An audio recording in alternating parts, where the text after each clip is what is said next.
আল্লাহর কসম, ক্ষমতায় যাওয়ার আগে দেশের জনগণ যাদের হাতে নিরাপদ নয়, ক্ষমতায় যাওয়ার পরে আরও বেশি ঝুঁকিপূর্ণ হয়ে পড়বে জনগণের জীবন।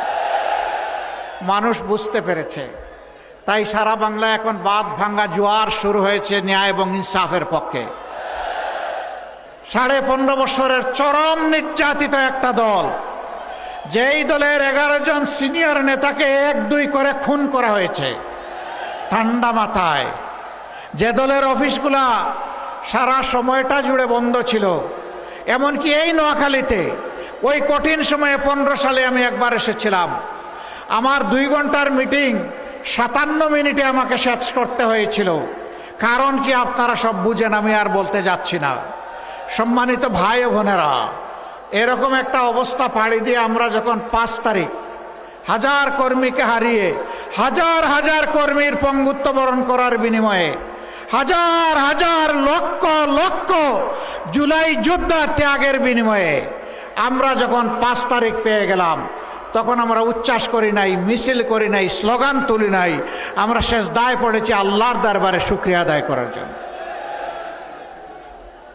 এটাই মুমিনের দায়িত্ব, এটাই দেশপ্রেমিক মানুষের দায়িত্ব।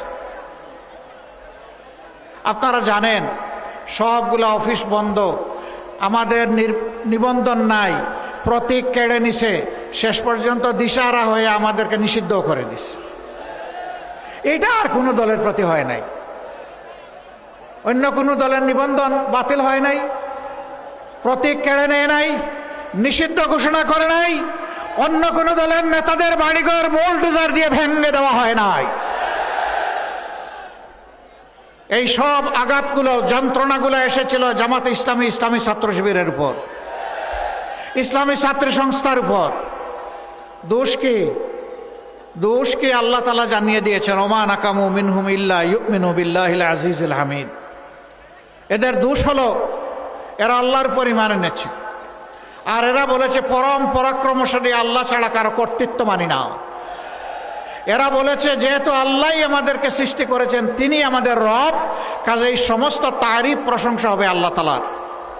বন্ধুগণ, কি হলো 5 তারিখের আল্লাহ তাআলার দেওয়া এই নিয়ামত, এই নাজাত, এই মুক্তির পর আমরা এই মজলুম দলটি প্রথমেই জানিয়ে দিলাম, আমরা কারো উপর থেকে কোনো প্রতিশোধ নেব না।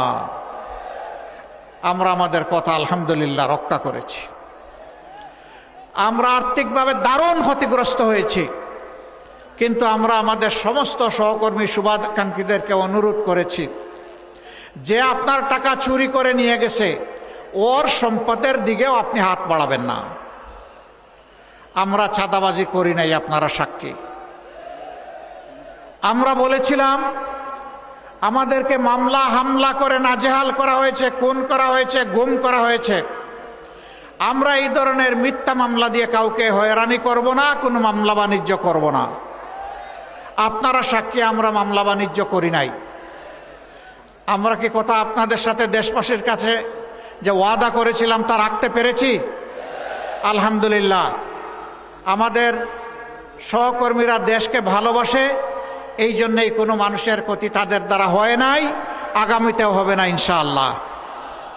কিন্তু আফসোস, আমরা অনেকেই মজলুম ছিলাম, শুধু জামাতে ইসলামী না, জাতীয়তাবাদী দল, আলিম উলামা, অন্যান্য দল যারাই সরকারের বিপক্ষে ছিলেন তারাই মজলুম হয়েছে। কাউকে খুন করা হয়েছে, কাউকে গুম করা হয়েছে, কাউকে আয়নাঘরে ঢুকে দেওয়া হয়েছে, কারো ব্যবসা প্রতিষ্ঠান লুটপাট করা হয়েছে, কাউকে মামলা দিয়ে দফায় দফায় জেলে পাঠানো হয়েছে। আমরা আশা করেছিলাম যেমনটা দেশকে ভালোবাসে আমরা দায়িত্ব নিয়েছি, আমরা পাহারা দেওয়া শুরু করেছিলাম বিভিন্ন ধর্মীয় প্রতিষ্ঠান, যে সমস্ত ঝুঁকিপূর্ণ স্থাপনা, সরকারি স্থাপনা, মানুষের বাড়িঘর, সবাই মিলে আমরা এই কাজটা করব দেশকে ভালোবাসি। কেউ কেউ করতে পারেন না, এটা তাদের ব্যাপার। যারা দেশকে ভালোবাসার প্রমাণ দিতে পেরেছেন, ইনশাআল্লাহ আগামী তাদের হাতে যদি দেশ আসে, তাহলে ভালোবাসার একটা দেশ তৈরি করা সম্ভব। কিন্তু যারা ধৈর্য ধরতে পারেন নাই, বিভিন্ন অপকর্মে জড়িয়ে পড়েছেন, আল্লাহর কসম, ক্ষমতায় যাওয়ার আগে দেশের জনগণ যাদের হাতে নিরাপদ নয়, ক্ষমতায় যাওয়ার পরে আরও বেশি ঝুঁকিপূর্ণ হয়ে পড়বে জনগণের জীবন।